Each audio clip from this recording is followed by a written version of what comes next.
ജില്ലയിൽ LDF മികച്ച വിജയം നേടും. ഇടുക്കിയിൽ നിന്നും CPIക്ക് ഒരു മന്ത്രി ഉണ്ടാകണമെന്ന ആഗ്രഹം പ്രകടിപ്പിച്ച് CPI ഇടുക്കി ജില്ലാ സെക്രട്ടറി ജോസ് ഫിലിപ്പ്. തെരഞ്ഞെടുപ്പ് കഴിഞ്ഞതേ ഉള്ളൂ. അപ്പോൾ LDFന്റെ വിജയവുമായി ബന്ധപ്പെട്ട് CPI എങ്ങനെയാണ് വിലയിരുത്തുന്നത് ഈ 5 മണ്ഡലത്തിൽ? ഇടതുപക്ഷ ജനാധിപത്യ മുന്നണിക്ക് വലിയ മുന്നേറ്റം ഉണ്ടാക്കുവാൻ പറ്റുന്ന ജില്ലയാണ് ഇടുക്കി ജില്ല. കഴിഞ്ഞ കുറേയേറെ വർഷത്തെ ചരിത്രമെടുത്ത് വെച്ച് നോക്കിയാൽ ഇടതുപക്ഷ ജനാധിപത്യ മുന്നണി അതിന്റെ ആധിപത്യം സ്ഥാപിച്ചുകൊണ്ട് മുന്നോട്ട് പോയിക്കൊണ്ടിരിക്കുക. മാധ്യമങ്ങൾ എന്തെല്ലാമാണ് അവർ റേറ്റിംഗ് കൂട്ടാൻ വേണ്ടി അവരെ എന്തെല്ലാമാണ് കൊടുത്തുകൊണ്ടിരിക്കുന്നത്. പീരുമേടിനെ സംബന്ധിച്ചെടുത്ത് പരിശോധിച്ച് നോക്കിയാൽ കഴിഞ്ഞ 20 വർഷക്കാലമായി ഇടതുപക്ഷ ജനാധിപത്യ മുന്നണി അവിടെ ജയിച്ചുകൊണ്ടിരിക്കുന്ന മണ്ഡലം. ആ ചരിത്രം വീണ്ടും പീരുമേടിൽ ആവർത്തിക്കാൻ പോവുകയാണ്. എല്ലാ പ്രാവശ്യവും പീരുമേടിനെ സംബന്ധിച്ച് പറയുമ്പോൾ എന്താ പറയുന്നത്? പീരുമേടിൽ ഇടതുപക്ഷ ജനാധിപത്യ മുന്നണി പരാജയപ്പെടുമെന്നാണ് പറയുന്നത്. പക്ഷേ ഇടതുപക്ഷ ജനാധിപത്യ മുന്നണി ഈ തെരഞ്ഞെടുപ്പിൽ തിളവാർന്ന വിജയം പീരുമേട് നിയമനത്തിൽ ഉണ്ടാക്കാൻ പോവുക. തെരഞ്ഞെടുപ്പ് പ്രവർത്തനം ആ രീതിയിൽ ഇടതുപക്ഷ ജനാധിപത്യ മുന്നണിക്കകത്തെ ഘടകകക്ഷികളായ CPM അതുപോലെ തന്നെ CPI കേരള കോൺഗ്രസും മറ്റ് കക്ഷികളടക്കം നടത്തിയ പ്രവർത്തനം നല്ല രീതിയിൽ അവിടെ മികച്ച വിജയം ഉണ്ടാകാനുള്ള എല്ലാ സാഹചര്യങ്ങളും അവിടെയുണ്ട്. ഉടുമ്പൻചോലയെ സംബന്ധിച്ചാണെങ്കിൽ ഈ ഉടുമ്പൻചോല നിയോജക മണ്ഡലത്തിൽ മണിയാശാൻ ചെയ്തു വെച്ച വികസന പ്രവർത്തനങ്ങൾ അതിന്റെ ഒരു ഉദാഹരണമാണ് കഴിഞ്ഞ തെരഞ്ഞെടുപ്പിൽ 38,000 വോട്ടിന്റെ ഭൂരിപക്ഷത്തിൽ ജയിച്ചത്. ആ വിജയം ഈ പ്രാവശ്യവും ഇടതുപക്ഷ ജനാധിപത്യ മുന്നണി ഉടുമ്പൻചോല മണ്ഡലത്തിൽ ആവർത്തിക്കപ്പെടും എന്ന കാര്യത്തിൽ സംശയമില്ല. പിന്നെ ഇടുക്കി മണ്ഡലത്തിൽ നമ്മുടെ ജില്ലയിൽ നിന്നുള്ള മന്ത്രിയാണ് റോഷി അഗസ്റ്റിൻ. അദ്ദേഹം കഴിഞ്ഞ 20 വർഷക്കാലമായി അവിടെ MLA ആണ്. അദ്ദേഹം അവിടെ ചെയ്തിട്ടുള്ള വികസന പ്രവർത്തനങ്ങൾ ചെറുതല്ല. എണ്ണിയാൽ ഒടുങ്ങാത്ത വികസന പ്രവർത്തനങ്ങൾ അവിടെ അദ്ദേഹം ചെയ്തു വെച്ചിട്ടുണ്ട്. അപ്പം ഇടുക്കി മണ്ഡലത്തിൽ ഒരു അനായാസ വിജയം റോഷി അഗസ്റ്റിൻ ഉണ്ടാകുമെന്ന കാര്യത്തിൽ സംശയമില്ല.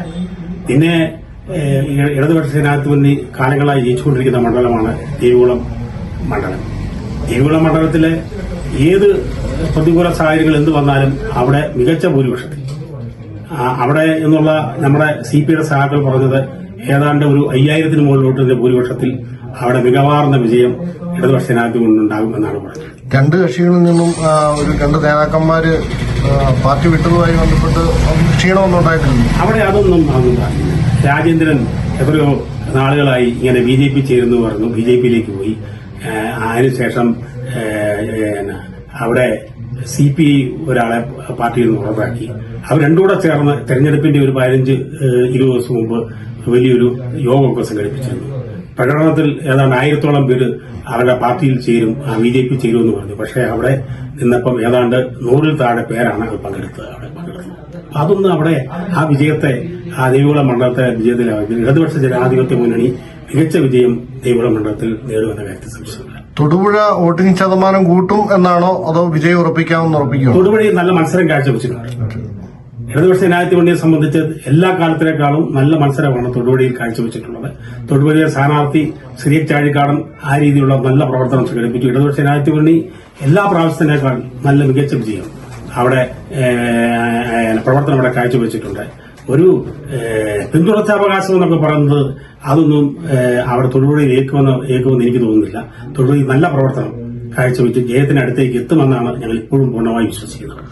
ഭരണം LDFന് കിട്ടുകയാണെങ്കിൽ ഇടുക്കിയിൽ നിന്ന് CPIയുടെ ഒരു മന്ത്രിയെ പ്രതീക്ഷിക്കാൻ കഴിയുമോ? അത് പാർട്ടിയുടെ കമ്മ്യൂണിസ്റ്റ് പാർട്ടിയുടെ സംസ്ഥാന എക്സിക്യൂട്ടീവും സെക്രട്ടേറിയറ്റും ഒക്കെ തീരുമാനിക്കേണ്ട വിഷയമാണ്. അത് അതിനുള്ള പ്രാതിനിധ്യം ഉണ്ടാകണമെന്ന് ആഗ്രഹിക്കുന്നു. പക്ഷേ അതെല്ലാം പാർട്ടി കമ്മിറ്റി, സംസ്ഥാന കൌൺസിലും പാർട്ടി സംസ്ഥാന സെക്രട്ടേറിയറ്റും ഒക്കെ തീരുമാനിക്കേണ്ട വിഷയങ്ങളാണ്. അത് അതിനെപ്പറ്റി ഒരു അഭിപ്രായം ഇപ്പം ഞാൻ പറയാനുള്ളതല്ല.